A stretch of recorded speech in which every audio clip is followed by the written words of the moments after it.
The Australian bush is a place filled with many strange wonders, some fascinating, others quite unsettling. One afternoon, my friend and I were hiking through a remote, almost untouched area, far from any signs of civilization. The sun was blazing overhead, making the walk exhausting, so when we came across a large fig tree, we decided to take shelter in its shade. It was a relief from the harsh midday heat, and the coolness under the branches offered a perfect spot to rest for a while. As we sat there, enjoying the respite, my friend suddenly froze and pointed at the tree trunk. There, clinging tightly to the bark, was something small and red. At first, I thought it was just a strange bit of fungus, or perhaps a bird's nest. But as my eyes adjusted, I realized it was something far more peculiar. The figure was about the size of a child's doll, but that was where any similarity ended. Its skin was a startling shade of bright red, and it had a huge bulbous head with a wide, gaping mouth.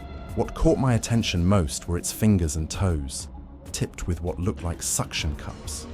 It just sat there, motionless, watching us with an unsettling intensity.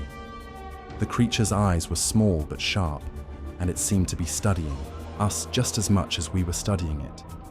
This was no ordinary animal, and the hairs on the back of my neck stood up as the memories of old Aboriginal Dreamtime stories flooded back. The creature was the Yara-ma-yha-who, a being said to inhabit fig trees in the bush, waiting patiently for travelers to stop and rest beneath its branches.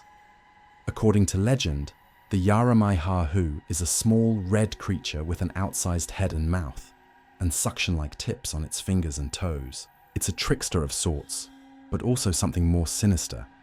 The stories say it drops down from its fig tree home to prey on those who rest beneath it. Using the suckers on its hands and feet, it drains a person's blood, not enough to kill, but just enough to weaken its victim. After weakening its prey, the creature swallows them whole. But the victim isn't simply digested. Instead, the Yara-ma-yha-who later regurgitates the person, but changed. They return shorter, their skin tinged with a reddish hue, almost as if the creature's essence is slowly transforming them. And it doesn't stop there. Each time the process repeats, each time the victim is swallowed and spat out, they grow smaller and more like the Yara-ma-yha-who itself. Eventually, the person might become one of these strange red creatures, trapped forever in the bush, watching for the next unsuspecting traveler. As I looked at the tiny red figure clinging to the tree, I felt a mix of fear and fascination. The creature wasn't making a sound, nor did it move toward us. Yet its very presence felt like a warning, a silent message to be careful in this wild and ancient place. We didn't stick around to see what would happen next.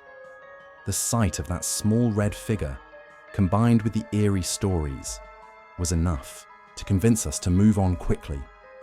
We left the Yara-ma-yha-who to its fig tree, a silent guardian and mysterious watcher in the heart of the Australian bush.